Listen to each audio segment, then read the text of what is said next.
800 साल से दरगाह शरीफ है वहां पर और 800 साल में अलाउद्दीन खिलजी से लेकर उसके बाद आप अमीर खुसरो की किताब है उसमें इस दरगाह के बारे में लिखा गया।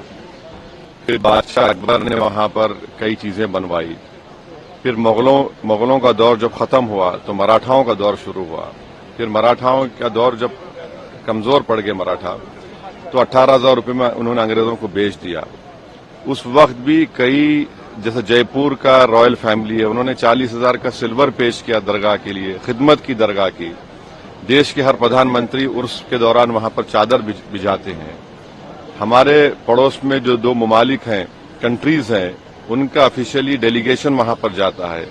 जो इंडियन डायस्पोरा है सारी दुनिया में वो वहां पर अकीदत रखते हैं, आते हैं सुल्तान हिंद के पास। आज अचानक आप ये हरकत कर रहे हैं तो सलीम चिश्ती की दरगाह नहीं है रहमतुल्लाह अलैह की, और ख्वाजा गरीब नवाज की दरगाह नहीं है। कहां रुकेगा बताइए? ये प्लेसेस ऑफ वर्शिप एक्ट 91 का क्या होगा? क्या अब डीवाईसी चंद्रचूड़ तो अब तो नहीं है, सीजीआई, क्या उनको अब ख्याल आ रहा है कि अगर वो इसको रोक देते? राम मंदिर के जजमेंट में उन्होंने प्लेस ऑफ वर्शिप एक्ट को जजेस ने कहा कि ये बेसिक स्ट्रक्चर का हिस्सा है। बाद में सीजीआई ने खामोश हो गए जब चंद्रचूड़ थे। अब चंद्रचूड़ अपनी लेगेसी को प्रोटेक्ट करने के लिए हर जगह मीडिया चैनल बैठकर इंटरव्यू दे रहे हैं। उन्होंने देखा क्या कर दिया उन्होंने। ये आपने देखा संभल में क्या हुआ, 5 लोगों की, मासूम लोगों की मौत हो गई। अब भारत सरकार को पार्टी बनाया गया मिनिस्ट्री ऑफ माइनॉरिटी अफेयर्स को, एएसआई को। अब नरेंद्र मोदी की सरकार क्या वो कहेगी जिस पर नरेंद्र मोदी ने अपनी चादर बिछाई है बहैसियत प्रधानमंत्री कि वो दरगाह है नहीं है? एएसआई क्या बोलेगा? ये पूरा देश को डिस्टेबलाइज करने के लिए, और ये देश के हित में नहीं, हम बार बार आपको कह रहे हैं। ये जो ताकतों का ये जो लोग हैं इनका डायरेक्टली इनडायरेक्टली ताल्लुक बीजेपी आरएसएस से है, इससे कोई डिनाई नहीं कर सकता।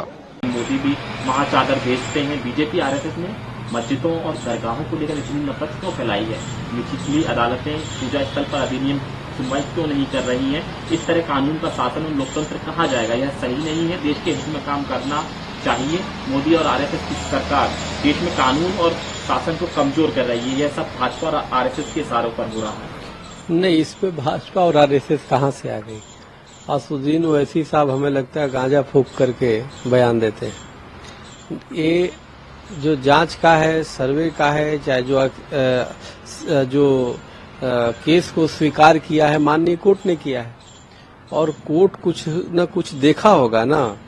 किसी का 50 साल से कब्जा है इसका मतलब ये नहीं कि वो चीजें उसका हो जाता है, क्योंकि मंदिर तो ऐसा स्थान है कि मंदिर हजारों साल पुराने अगर किसी का है तो उसमें देव की पूजा होगी, उसमें देवता की पूजा होगी, भगवान की पूजा होगी। तो जब प्रमाण है, जो डालने वाला है, केस डालने वाला है, तो उसके प्रमाण को कोर्ट देखती है, माननीय कोर्ट समझती है, तब जाकर स्वीकार करती है। तो ये जो तुरंत सरकार को घेरने लगते हैं, संघ को घेरने लगते हैं, अरे भाई आपको रखनी है बात जाके कोर्ट में रखो। तो असुद्दीन ओवैसी जी खुद जो है न्याय से डरते हैं, क्योंकि इनके जो पूर्वजों के द्वारा किया गया, मुगलों के द्वारा पाप है वो सामने आ रहा है। तो इसलिए वो कहीं न कहीं हताशा में है, निराशा में है। इसलिए वो मुस्लिम कार्ड खेलते हैं, विक्टिम कार्ड खेलते हैं। तो उनके बात में कोई दम नहीं है। दूध का दूध, पानी का पानी होगा। न्याय यहाँ मिलेगा। हमारे देश में न्याय की जीत होती है, सत्य की जीत होती है।